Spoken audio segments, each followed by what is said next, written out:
ஆட்டோக்களை அறிமுகம் செய்து வைத்த முதலமைச்சர் அவர்கள்.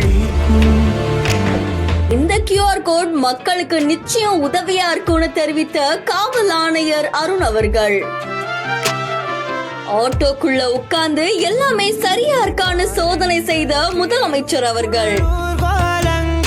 சென்னையில பொதுமக்களுக்கு உதவிகளை செய்யற மாதிரி பொதுமக்களுடைய பாதுகாப்பை கருத்துல கொண்டு ஆட்டோக்குள்ள புதிய QR கோடு ஒண்ணு ஒட்டப்பட்டிருக்கு. இது மூலியமா நிச்சயமா மக்களுக்கு பயன் இருக்கும் அப்படின்ற மாதிரி எதிர்பார்க்கப்படுது. இந்த ஆட்டோக்குள்ள முதலமைச்சர் மு க ஸ்டாலின் அவர்கள் அறிமுகம் செஞ்சிருக்காங்க. அதை தொடர்ந்து அந்த ஆட்டோக்குள்ள உட்கார்ந்து எல்லாம் சரியா இருக்கா அப்படின்னு சொல்லி செக் பண்ணிருக்காங்க. அது மட்டும் இல்லாம சென்னை மாநகர காவல் ஆணையர் அருண் அவர்களும் இது தொடர்பா பேசியிருக்காங்க. இந்த வீடியோ இப்போ சமூக வலைதளங்கள்ல வைரலா பரவிட்டு இருக்கு. இந்த செய்தி தொடர்பான உங்களுடைய கருத்துக்களை கமெண்ட்ல சொல்லுங்க. மேலும் செய்திகளுக்கு பிஹேண்ட் ஃபாலோ பண்ணிக்கோங்க.